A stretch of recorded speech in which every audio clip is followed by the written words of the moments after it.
नमस्कार, मैं सत्य प्रकाश और आप देख रहे हैं सशक्त भारत न्यूज़। हम अभी महाराजगंज में हैं और महाराजगंज के ये सब लोग जो भी हमारे पीछे दिख रहे हैं, सब लोग भाजपा के एक कार्यकर्ता हैं। कुछ लोग भाजपा के इसमें संगठन के पदाधिकारी भी हैं, जिनसे हम बातचीत करेंगे महाराजगंज विधानसभा को लेके। और सबसे पहले आपको हम बता दें कि भाजपा में अभी संगठनात्मक जिला बना हुआ है। जो जिले बड़े हैं वहाँ संगठनात्मक तरीके से 2 जिला बनाया गया है, पूर्वी और पश्चिमी छोर के नाम पर। तो ये जितने भी सदस्य दिख रहे हैं, जितने भी सिवान पूर्वी के कार्यकर्ता हैं, नेता हैं, हम इन लोगों से बात करेंगे और जानेंगे कि महाराजगंज विधानसभा और गुरेया विधानसभा क्षेत्र, जो कि सिवान जिला पूर्वी के अंतर्गत आता है, क्या स्थिति रहेगी, क्या परिस्थिति रहेगी और चुनाव में आने वाले इनकी रणनीति क्या रहेगी। हम सब लोगों से बारी-बारी बात करेंगे, सबका परिचय कराएंगे। आपका नाम? जी, डॉक्टर मनोहर सौरभ और सिवान जिला पूर्वी के चिकित्सा प्रकोष्ठ के अध्यक्ष। आप पेशे से चिकित्सक हैं, आपका कार्य क्षेत्र कुछ अलग है और अभी आप भाजपा में चिकित्सा प्रकोष्ठ के जिलाधिकारी नियुक्त किए गए हैं। तो राजनीति और स्वास्थ्य सेवा ये दोनों एकदम अलग-अलग क्षेत्र हैं। फिर इसमें आपका रुझान कैसे हुआ? राजनीति में आपका रुझान का विशेष वजह क्या है? दोनों में सामाजिक सेवा है, समाज का सेवा है। चिकित्सा के क्षेत्र में भी जब कष्ट देखते हैं हम लोग तो दवा से ठीक करते हैं, और सामाजिक क्षेत्र में भी जब किसी को प्रताड़ित देखते हैं तो उसके लिए हम लोग लड़ाई लड़ते हैं। तो वो चीज़ हम लोग अपने राजनीतिक गुरु श्री जनार्दन सिंह सिग्रीवाल से, जो माननीय सांसद हैं, उनसे सीखे हैं और उन्हीं के पद चिन्हों पर हम लोग चल रहे हैं। कुछ नहीं है, बस समाज है, समाज के लिए लड़ना है। समाज स्वयं अगर लड़िएगा, रिजल्ट आएगा तो समाज स्वयं आपको सिरमौर बना लेगी। आपका परिचय? चंदन दुबे, जिला प्रवक्ता, सिवान पूर्वी। सिवान जिला पूर्वी, इसमें 2 विधानसभा क्षेत्र हैं, महाराजगंज और गोरियाकोठी। गोरियाकोठी से आपके वर्तमान विधायक हैं भाजपा के यहाँ देवस्कांत सिंह, लेकिन महाराजगंज में महागठबंधन के नेता हैं। महाराजगंज में आपकी पर क्या स्थिति रहेगी आपकी? आपके सशक्त भारत न्यूज़ चैनल को सबसे पहले शुभकामनाएं। और आपके माध्यम से हम बताना चाहते हैं कि अपने यहाँ पे महाराजगंज विधानसभा हो या गोरियाकोठी विधानसभा हो, हमारे यहाँ भाजपा और जदयू के कार्यकर्ता, जो एनडीए का कार्यकर्ता है, वो एनडीए का कार्यकर्ता पूर्ण रूप से गोरियाकोठी हमारे पास में पहले से है और इस बार और मजबूत स्थिति में हम वहाँ पे रहेंगे गोरियाकोठी में। यहाँ पे कुछ कारणों से हम पिछली बार में रह गए थे, बहुत छोटे मार्जिन से हम लोग रह गए थे। इस बार वो स्थिति नहीं आने वाली है। इस बार हम दोनों जगहों से भारी मार्जिन से हम लोग दोनों सीट जीतेंगे और हमने ये तय कर लिया है। हमारी तैयारी आज की नहीं है, ये तैयारी हमारी पहले से, हमारी तैयारी चुनाव हम 5 साल पहले से हम तैयारी में लग जाते हैं। एक चुनाव जीतते हैं, अगली चुनाव के तैयारी में हम लग जाते हैं। तो हमारी जो तैयारी है वो बूथ लेवल से लेकर के पन्ना प्रमुख तक की हमारी तैयारी है। हम उस लेवल तक में जा कर के हर घर से वोटर्स को निकाल करके वोट डलवाने का काम करेंगे और एनडीए गठबंधन को जिताएंगे। ये हमारे सारे कार्यकर्ताओं का दृढ़ संकल्प है। एक और शख्स आपको दिख रहे होंगे हमारे पीछे हैं, इनका नाम हम नहीं बताएंगे, नाम हम इनसे जानेंगे, लेकिन आपको बता दें क्योंकि नाम बताने की भी जरूरत नहीं पड़ेगी। महाराजगंज से लेके और पूरे जिले में सबसे चर्चित चेहरे हैं और भाजपा के बहुत पुराने कार्यकर्ता भी हैं। हम इनसे जानेंगे और विशेष करके महाराजगंज पर हम इनका विचार जानेंगे कि महाराजगंज में इनका क्या विचार है, क्योंकि ये जनार्दन सिंह सिग्रीवाल के सबसे करीबी व्यक्तियों में गिने जाते हैं। आपका नाम? डॉक्टर त्रिपुरारी शरण, भारतीय जनता पार्टी के जिला कार्य समिति सदस्य हैं सिवान पूर्वी के, और भारतीय जनता पार्टी के लिए विगत बहुत वर्षों से हम लोग काम कर रहे हैं। महाराजगंज में जो हम लोग की भारतीय जनता पार्टी की जो तैयारी है वो पूरी एनडीए की तैयारी हम लोग की लगभग कंप्लीट हो चुकी है। हम लोग चुनाव का इंतजार कर रहे हैं और कुछ कार्यकर्ताओं से छोटी मोटी गलती पिछली बार हो गई होगी, जिसके चलते कुछ थोड़े से मार्जिन से जो एनडीए यहाँ से चुनाव जीतने में असफल रहा था और ठगबंधन के प्रत्याशी के द्वारा हम लोग जो महाराज की जनता ठगी गई थी उससे और ज़्यादा सचेत हो गई है। और सचेत होकर इस बार हम लोग बहुत बढ़िया रिजल्ट देने जा रहे हैं और महाराजगंज और गोरियाकोठी दोनों हम लोग काफ़ी अच्छे मार्जिन से, बड़े मार्जिन से हम लोग चुनाव जीतेंगे। जनता पूरी मूड बना चुकी है, पूरा माहौल एनडीए के पक्ष में है। हम लोगों को सिर्फ उसको अब रिजल्ट के रूप में दे देना है। महाराजगंज से आपके कैंडिडेट कौन होंगे, भाजपा से रहेंगे या जदयू से? देखिए, ये तय करना हमारे शीर्ष नेतृत्व का काम है। वो नीतीश कुमार, अमित शाह, बड़े बड़े जो लोग हैं, वो लोग तय करते हैं। हम लोग कार्यकर्ता हैं, जिसको भी पार्टी प्रत्याशी बना के भेज देगी उसको जिताने के लिए, सदन में भेजने के लिए हम लोग जी जान से लग के और उसको सदन में भेजने का हम लोग काम करेंगे। इसके लिए हम लोग एकजुट और दृढ़ संकल्पित हैं। नहीं, आप भाजपा के एक बहुत चर्चित चेहरे हैं और भाजपा के बहुत पुराने सदस्य भी हैं, कार्यकर्ता हैं।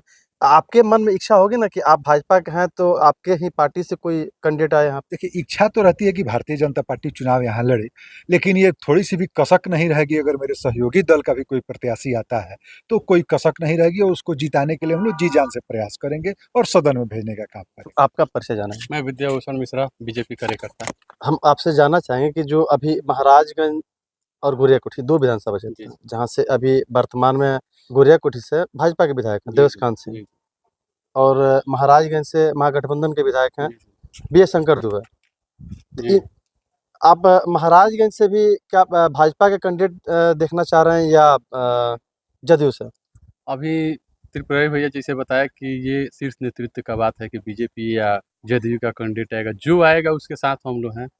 आपकी इच्छा, अपनी इच्छा क्या है? क्योंकि अपनी इच्छा तो आप सब लोग भाजपा के एक हम कर्मठ कार्यकर्ता हैं। हम लोग बीजेपी के हैं, तो हम लोगों का तो आंतरिक इच्छा रहेगी कि बीजेपी का ही कोई आए।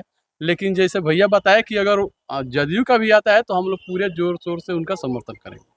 पिछली बार जदयू के ही यहाँ से कैंडिडेट थे हेमनारायण शाह, लेकिन ऐसा कहा गया कि एनडीए में अंदरूनी कलह की वजह से उनको हरा दिया गया। ना, ऐसी कोई बात नहीं है, जीत हार होती रहती है। बहुत नॉर्मल, माने कम से कम वोट से वो हारे थे, तो जीत हार होती है। उतनी बड़ी कोई आंतरिक कलह की बात नहीं थी। आपका परिचय? राहुल सिंह। आप भाजपा के एक युवा कार्यकर्ता हैं और महाराजगंज में सक्रियता आपकी देखी जाती है। जितने भी कार्यक्रम होते हैं भाजपा के, आप हमेशा सक्रिय रहते हैं। आपकी क्या दिल इच्छा है महाराजगंज को लेकर? देखिए, हम लोग की इच्छा यही है कि महाराजगंज से एनडीए की अब की विधायक चुनकर सदन में जाए। पिछली बार कुछ गलती हुई थी, जिसके चलते हम लोग बहुत कम मार्जिन से चुनाव हार गए। जीतते जीतते चुनाव हम लोग हार गए। लेकिन अब की बार हम सभी कार्यकर्ता एनडीए सरकार के एक एक काम को जनता के बीच में बता रहे हैं कि आपके लिए एनडीए सरकार कौन कौन से लाभकारी योजना चला रही है। माननीय सांसद महाराजगंज में जो विकास किए हैं, इसके बारे में भी हम लोग जनता के बीच में जा करके बता रहे हैं कि महाराजगंज में जैसे रेक पॉइंट है रेलवे का, माननीय सांसद की देन है। उनके प्रयास से यहाँ रेक पॉइंट का निर्माण हो रहा है। केंद्रीय विद्यालय जो बंद हो चुका था, अभी चालू हो चुका है, उसमें भी माननीय सांसद के पहल से ही चालू हुआ। मौनिया बाबा मेला का जो काफ़ी पुरानी मांग थी कि राजकीय मेला का दर्जा दिया जाए, तो माननीय सांसद के ही प्रयास से राजकीय मेला का दर्जा मिला। उसके बाद रोड जो बसंतपुर और महाराजगंज को जोड़ने वाली रोड है, ये रोड काफ़ी जर्जर हो चुकी थी। माननीय सांसद के प्रयास से ये रोड चौड़ीकरण हो चुका है। लेकिन ये जो रोड की बात आप कर रहे हैं, ये तो वर्तमान विधायक जो है बी एस शंकर दुबे कहते हैं कि हमारे वजह से रोड बन रहा है। देखिए, वर्तमान विधायक कहेंगे, प्रोटोकॉल में है कि उन्हीं का नाम लगेगा बोर्ड पर, लेकिन प्रयास किए हैं माननीय सांसद, उसका स्वीकृति कराना, उसका एस्टीमेट तैयार कराना, वो पूरे कार्य माननीय सांसद के प्रयास से ही हुआ है। विधायक जी अपना कह रहे हैं, अपना नाम की बहुत विकास किए हैं, लेकिन ऐसा जनता सब जान रही है कि माननीय सांसद के ही प्रयास से हुआ है। अभी आप देखे होंगे कि हर चौक चौराहे पर हाई मास्ट लाइट लगा है। अफराद, बसंतपुर, महाराजगंज में 3-4 लगा है हाई मास्ट लाइट। इसलिए माननीय सांसद का पूरा ध्यान है। अभी जो सिवान से पैगम्बरपुर रोड है, सिकटिया से पैगम्बरपुर का स्वीकृति हो चुका है, और महाराजगंज से सिवान वाला भी बहुत जल्द स्वीकृत हो जाएगा और ये भी रोड चौड़ा हो जाएगा। ट्रेन भी चलाने की मांग हो रही थी जनता के द्वारा। माननीय सांसद द्वारा सदन में आवाज़ उठाया गया है कि एक गोरखपुर से लेकर के पाटलिपुत्र के लिए या पटना के लिए एक ट्रेन दिया जाए, वो भी मांग पूरा हो जाएगा जनता का। इसलिए हम सभी लोग जो एमपी के द्वारा किए गए कार्य हैं और एनडीए सरकार के द्वारा हितकारी योजनाएं चलाई जा रही है, जनता के पास पहुंचाने का काम कर रहे हैं कि जनता ये बात जाने और आने वाले चुनाव में एनडीए के पक्ष में मतदान करे। आपका परिचय? शैलू यादव, भाजपा कार्यकर्ता। आप भाजपा कार्यकर्ता हैं, नाम शैलू यादव है। तो जब यादव शब्द आता है तो लोगों के जहन में सबसे पहला सवाल होता है कि मुस्लिम हो या यादव हो, ये राजद के कैडर वोट होते हैं। इस पे क्या कहिएगा आप? देखिए, ये तो बात सही है, लेकिन ये पहले होता था, अब नहीं है। अब यादव लोग बहुत ऊपर उठ चुके हैं इस चीज़ से। आप भारतीय जनता पार्टी में यहाँ राज्य से लेकर सेंट्रल तक देखिए, बहुत सारा यादव लोग है, आए और रहे और मान सम्मान पाए। ऐसा नहीं है, ये पहले की बात है, अब बदल चुका है और यादव उठ चुका है। इस बार एनडीए के साथ और महाराजगंज के प्रत्याशी के साथ एकदम मजबूती के साथ खड़ा रहेगा और इसको जीत कर भेजेगा सदन के लिए। अगर महागठबंधन से कोई यादव प्रत्याशी आते हैं तो उस परिस्थिति में ये यादव जी महागठबंधन के साथ रहेंगे, भाजपा के साथ रहेंगे? भाजपा के साथ रहेंगे, यादव के साथ क्यों रहेंगे? आपसे पहले ही बता चुके हैं कि ये यादव उठा मतलब समाज से मतलब ऊपर उठ चुका है, जाति पाति छोड़ चुका है। अब बीजेपी जात पात की बात नहीं करती है, सिर्फ एक बात करती है, देश और राष्ट्र। तो ये यादव उसी के साथ है, राष्ट्र के साथ है और देश के साथ है, और हमेशा वो वोट करेगा और बीजेपी के साथ रहेगा। और जिस तरह जैसे भी होगा समाज को मैं बताने की कोशिश करूंगा, बदल चुका है। ये परिदृश्य आपको आने वाला चुनाव में दिखेगा और जरूर दिखेगा। ये मेरा मतलब, ये मेरा अपना परसेप्शन है। बाकी आने वाला चुनाव बताएगा कि क्या करता है।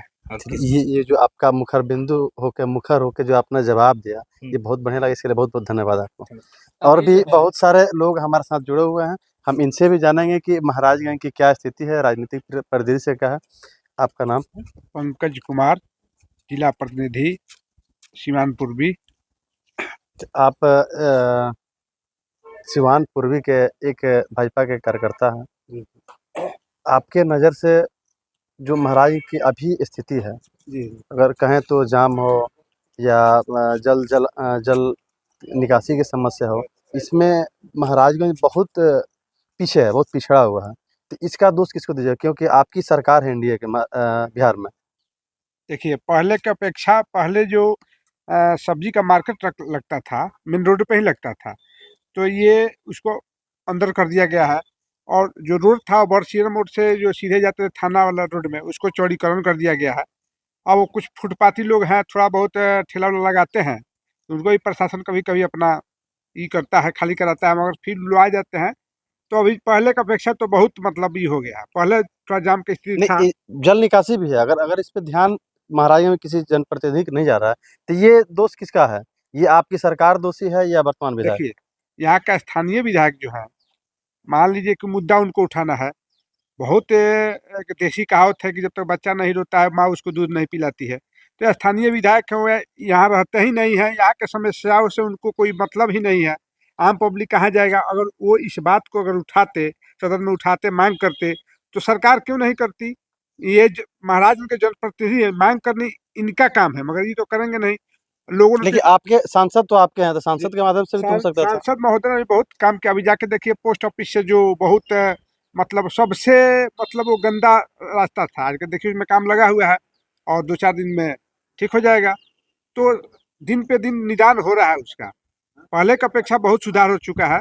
पहले जो था इतना पानी लगता था, घुटना भर पानी लगता था जाने में, अति आपको पोस्ट ऑफिस से होकर जो मतलब वहाँ बैंक चौक बोलते हैं उसको, वहाँ बहुत LIC है, बैंक है, पोस्ट ऑफिस है। लेकिन अब उसका भी हो रहा है, नाला बन रहा है, रोड बन रहा है। 2-4-10 दिन के बाद वो भी ठीक हो जाएगा। जहाँ कहीं कहीं समस्या है, उसको सरकार उस पर लगी हुई है, काम हो रहा है। ऐसी बात नहीं काम नहीं होता तो दिक्कत थी, मगर काम हो रहा है। धीरे धीरे सब सुधार हो जाएगा, एक दिन में तो होगा नहीं। जो काम हो रहा है उसका क्रेडिट किसको दीजिएगा, वर्तमान विधायक को? देखिए, सरकार मेरी है, सरकार जो फंड दे रही है सरकार मेरी दे रही है। और स्थानीय विधायक तो यहाँ रहते ही नहीं है, उनको तो इस समस्या से कोई मतलब ही नहीं है। कभी महाराजगंज से लड़ेंगे, उसके बाद माझी जाएंगे, कभी रघुनाथपुर जाएंगे, इसके बाद गोरिया कोठी चले जाएंगे। उनको इस समस्या से कोई मतलब नहीं है। आम पब्लिक से उनको, वो तो नॉमिनेशन के 14 दिन पहले आए और जीत के। तो ये दुर्भाग्य है महाराजगंज का कि बाहरी लोग आए, यहाँ से जीत गए, और भुक्तभोगी हम लोग, यहाँ की जनता है। मान लीजिए अगर यहाँ का जनप्रतिनिधि रहता तो हम लोग उससे मिल सकते थे, अपना मुद्दा उठा उसको बता सकते थे। जो यहाँ का है नहीं है, तो यहाँ के लोगों से परेशानी से उसको क्या मतलब है? आया 14 दिन विधायक बन के चला गया। अभी पूरा उन्होंने गांव भी नहीं घूमा था, लेकिन जीत के चले गए। उनके नसीब में था, जीत गए। हमारे कैंडिडेट थोड़ा सा वोट से 2022 के वोट से हार गए, तो ये बदनसीबी था हम लोग का। हो सकता है कि हम लोग से चूक हो गई हो, ये भी हो सकता है। चाहे कुछ ऐसे कैंडिडेट आ गए हैं जो थोड़ा NDA का वोट बिखर गया, ये भी कुछ कारण इसमें हो गया था।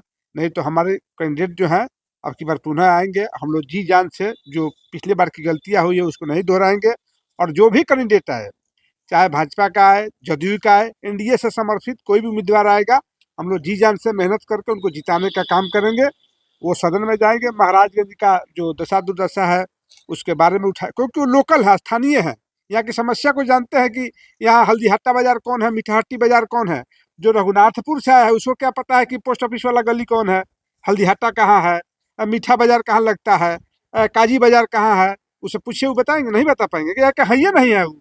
मगर यहाँ का जो स्थानीय विधायक रहेगा उसको पता है कि काजी बाजार कहाँ है, मोहन बाजार कहाँ है, आपका स्यहुता बाजार कहाँ है, कौन वार्ड कहाँ है। इनको तो ये भी ठीक से महाराज में पता नहीं कि काजी बाजार कौन है, स्यहुता बाजार कौन है, मोहन बाजार कौन है। तो क्या विकास करेंगे, कोई समस्या लेकर जाएगा भी तो उनको पता ही नहीं, वो क्या करेंगे, यहाँ रहते ही नहीं है, तो उनको समस्या से कोई मतलब तो है नहीं। और यहाँ की आम जनता भुगत रही है, उस गलती को दोबारा महाराजगंज की जनता दोहराने नहीं जा रही है। और निश्चित है कि अब की बार एनडीए का कोई भी प्रत्याशी आएगा निश्चित रूप से जीत के जाएगा, क्योंकि नीतीश कुमार ने जो काम किया है वो जनता के एकदम नीचे पैदान तक, नीचे से लगे नहीं कि समरस समाज का विकास करते हुए नीतीश जी और मोदी जी ने मिलकर जो काम किया है वो समरस समाज के लिए काम किया है। किसी के भेदभाव किसी के साथ नहीं किया है कि हम इसके कोई जाति पाति नहीं करके, धर्म देश का बात नहीं करके, सबका साथ सबका विकास लेकर चल रहे हैं। तो उनका वोट प्रतिशत है तो पहले से बढ़ा है। और हम लोग का नारा भी है 2025 फिर से नीतीश, 225 सीट हम निश्चित जीतेंगे और पूर्ण बहुमत से सरकार बनाएंगे और बिहार को प्रगति के पथ पर अग्रसर करेंगे। हम लोग का यही योगदान है रहेगा। आपसे हमारा सवाल रहेगा कि महाराजगंज में जो विधायक हैं इन पर बाहरी होने का आरोप लगता है और लगातार ये भी आरोप रहता है कि ये महाराजगंज के जनता को, महाराजगंज क्षेत्र को इग्नोर करते हैं। तो हम आपसे ये जानना चाहेंगे कि ये बात कहाँ तक सही है, क्यों है, लेकिन उससे पहले हम आपका परिचय जानेंगे। है अजय कुमार, भारतीय जनता पार्टी सिवान पूर्वी के जिला के मंत्री हैं। वर्तमान विधायक बी एस शंकर दुबे लगातार ये आवाज़ उठी है कि बाहरी हैं और ये जनता महाराजगंज के जो क्षेत्र की जनता है उसको लगातार इग्नोर किए हैं और विकास का कार्य के जो था यहाँ पे उसके गति को रोक दिए हैं। ये कहाँ तक सही है? देखिए, कहा जाता है कि परिस्थितियों का विधायक, तो विजय शंकर दुबे जी महाराजगंज के लिए परिस्थितियों के विधायक। वैसे ही हमसे पूर्व पहले 5 साल मांझी का लोग झेला। अब हम लोग देखते थे कि मांझी का लोग झेल रहा है, हम लोग के कपारे भी झेलने को मिल गया यहाँ 5 साल, और जिसका नतीजा है आज महाराजगंज कुछ पीछे चला गया है। और धन्यवाद है हमारे माननीय सांसद को, जिन्होंने इस कमी को पूरा करने का काम किया, अपने के कार्यकर्ताओं का, अपने देवतुल्य जनता का, और यहाँ के समस्याओं के समाधान के लिए एकदम रोज चक्कर लगाते रहते हैं कि इसकी कमी नहीं खले कि हमारा विधायक नहीं है। और सरकार के जो योजनाएं चल रही है, जो विकास के लिए यहाँ राशि आ रही है, वो उचित जगहों पर खर्च हो, इसके लिए लगातार प्रयासरत रहते हैं। इस विधायक के भरोसे में माननीय सांसद एक दिन के लिए भी महाराज को छोड़े नहीं है, इसके लिए भी उनको हृदय से धन्यवाद है। और रही बात दुबे जी की, तो परिस्थितियों के विधायक है, 5 साल अपना नौकरी जैसा झेले हैं। आप रही बात बोर्ड लिखवाने की, आप बात कर रहे थे अभी हमारे मित्र से, तो बोर्ड लिखवाने में तो मास्टर कहे जाते हैं पहले ही से, अफसरों को हरका के रखते हैं। हरकाने का मतलब आप समझते होंगे काहे के लिए हरकाते हैं, और हरकाने का रिजल्ट पूरा मतलब फ़ायदा उठाते हैं। और बस सिर्फ एकदम महीने में 2-3 दिन महीना का जो लास्ट होता है, अपना तनख्वाह पेंशन लेने के लिए महाराजगंज में आते हैं। एक सवाल हमारे मन में कि आप भाजपा के जिला मंत्री हैं और आपकी ही सरकार है, यहाँ से विधायक पे भी एलिगेशन लगता है। और ये महाराजगंज में जब विधानसभा चुनाव आया था तब चर्चा का विषय था कि जदयू के जो विधायक हैं ये भाजपा के जितने भी नेता हैं उनको इग्नोर करते हैं, तो इसी वजह से अंदरूनी द्वेष के चलते उनको हरा दिया गया। देखिए, कुछ ऐसा नहीं था, कुछ हमारे कार्यकर्ता उत्साह में भी गलती कर चुके थे, इसका एहसास बाद में होता है। कहा जाता है ओवर कॉन्फिडेंस, और जो माहौल था वो कॉन्फिडेंस लायक ही था, जो मार्जिन था जीत हार का वो कॉन्फिडेंस लायक ही था। नहीं कहा जाता कि चल रहा है, थोड़ा सा फिसल गए, तो थोड़ा सा फिसलने का नतीजा 5 साल हम लोग झेले हैं। और वो ऐसा गलती हम लोग करने नहीं जा रहे हैं। एक एक बूथ स्तर तक जो हम लोगों की तैयारी है, और पन्ना प्रमुख जो हमारी पार्टी बनाती है, वो पन्ना प्रमुख का सिर्फ काम वोट दिलवाना नहीं है, एक एक व्यक्ति तक सरकार की योजनाओं को पहुंचाने का भी काम हमारे पन्ना प्रमुख करते हैं। इसलिए हमारे दल से एक व्यक्ति भी, एक वोटर भी लाभ से वंचित नहीं रहा है, और न प्रयास है कि रहेगा भी नहीं। देर सवेर उनके तक लाभ पहुंच जाएगा जो लाभ के काबिल हैं। तो वैसे हमारी सरकार, हमारी पार्टी मेहनत करती है, और इसी बदौलत हम लोग सरकार में हैं, और जनता के काम करने के लिए सरकार में है, गद्दी का लाभ लेने के लिए सरकार में नहीं है, और कोई त्रस्त हम लोग के सरकार और नेता से नहीं है। और अभी जंगल राज फिर हम लोग वहाँ पनपने नहीं देंगे। इसका शपथ लिया है एक कार्यकर्ता कि अब जंगल राज पनप नहीं सकता है। महाजंगल राज है, इसलिए जंगल राज नहीं आएगा। नहीं, ये तो कहने के लिए छोटी मोटी घटनाएं अगर होती है तो कार्रवाई भी तुरंत होती है। हर रोज हत्याएं हो रही है, हर रोज कार्रवाई भी हो रही है, हर रोज एनकाउंटर किए जा रहे हैं हर अपराधी। रोज लूट की भी घटना हो रही है। देखिए, छोटी मोटी घटनाएं हो रही है, सब इग्नोर नहीं कर रहे हैं, लेकिन कार्रवाई भी हो रही है। जो कार्रवाई पहले की जंगल राजों में नहीं होती थी, छूट के जंगल राज होते थे और नेता ही भ्रष्टाचार करते थे उस समय। हमारे इंडिया में वैसा कोई नेता नहीं है और वैसे अफसर को बकसने की स्थिति में सरकार नहीं है।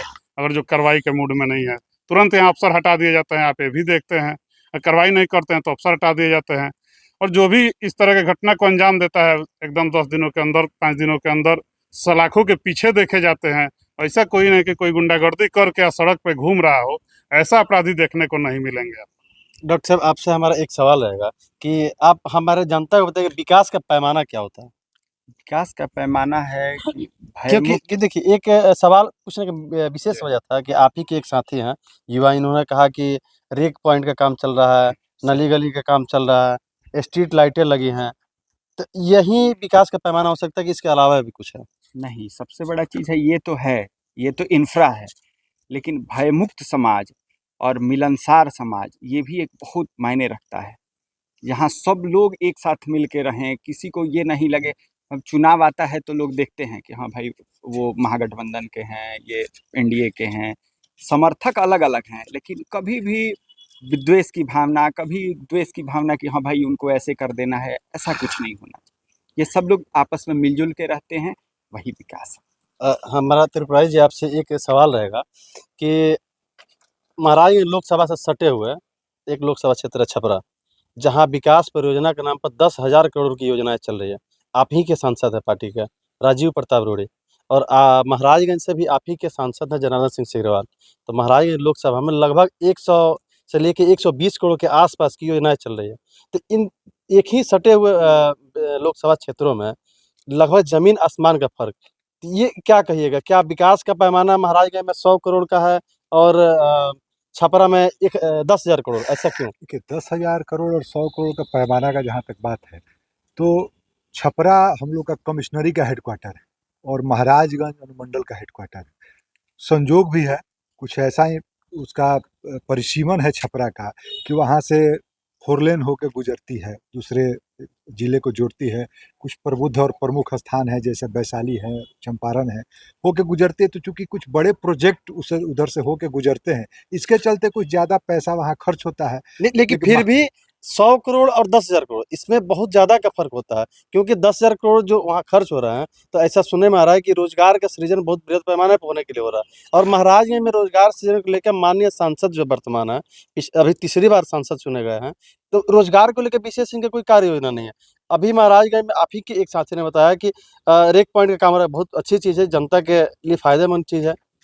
स्ट्रीट लाइट लग रहा है, उजाला रहेगा, जिससे बहुत ज़्यादा सुरक्षा दृष्टिकोण से बहुत अच्छा चीज़ है। नाला, सड़क, ये सब ठीक है, लेकिन रोजगार सृजन को लेकर जहाँ एक लोकसभा क्षेत्र में 10,000 करोड़ खर्च हो रहा है, वहीं बगल में 100 करोड़ खर्च हो रहा है। महाराजगंज में जो आप 100 करोड़ देख रहे हो, सिर्फ महाराजगंज का देख रहे हैं। नहीं, महाराजगंज लोकसभा की बात कर रहा है। लोकसभा क्षेत्र में जो रोजगार की बात है, तो वहाँ तो हमारे माननीय सांसद ने आईटीबीपी केंद्र खुलवा दिया, फिर उस केंद्र को अपग्रेड करके उसमें भर्ती केंद्र भी खुलवा दिया, और वहाँ ट्रेनिंग सेंटर, भर्ती सेंटर, सारा कुछ हो गया। तो वहाँ तो अब तो पूरे भारत के लड़के बच्चे वहाँ आके रहते हैं, ट्रेनिंग लेते हैं, नौकरी करते हैं, रहते हैं। वहाँ मान लेंगे रेल की जो परियोजना बंद हो गई थी महाराजगंज मसरत, उस रेल परियोजना चालू हो गई, उसका विद्युतीकरण हो गया। अब उस पर नया ट्रेन दौड़ेगा, उसमें जो अंडरपास हो रहे, उसमें अंडरपास जो था अंडरपास बन गया। मलमलिया पे जो जाम लगता था, जो 4-4 दिन तक लगता था, वहाँ रेलवे के पैसा से वहाँ रोड ओवर ब्रिज बन गया। और विकास तो हुआ है, और भी जो जरूरी विकास होगा वो किया जाएगा।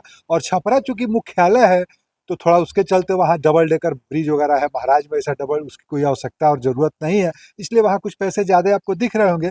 कहीं उसमें भेदभाव नहीं किया गया है, जो ज़रूरत जिसको जितना हिसाब से है उतना है। और ज़रूरत पड़ेगी तो हमारे माननीय सांसद दिन रात विकास के लिए लगे हुए हैं, उनको दूसरा कोई काम नहीं है। दिन रात क्षेत्र की जनता के हित के लिए दिन रात सोचते हैं, जनता के लिए जगते हैं, जनता के लिए सोचते हैं। उनका कोई अपना धंधा व्यवसाय रोजगार नहीं है, वो दिन भर जनता के लिए काम करते हैं। तो ज़रूरत होगा तो प्रयास उनका दिन भर रहता है, और भी पैसे खर्च होंगे, उसमें कोई भेदभाव नहीं। डॉक्टर साहब, आप कुछ कह रहे थे? हाँ, कह रहे थे कि जो आप बोल रहे हैं कि यहाँ रोजगार नहीं है, तो रोजगार के लिए बता दें आपको कि यहाँ हम लोग माननीय सांसद के सहयोग से केंद्रीय विद्यालय जो बंद के कगार पे था वो स्टार्ट हो गया है। यहाँ कृषि भगवानपुर में, अपने विधानसभा में भगवानपुर में कृषि महाविद्यालय, कृषि विज्ञान केंद्र खुल रहा है, खुल गया है, वो भी खुल गया है।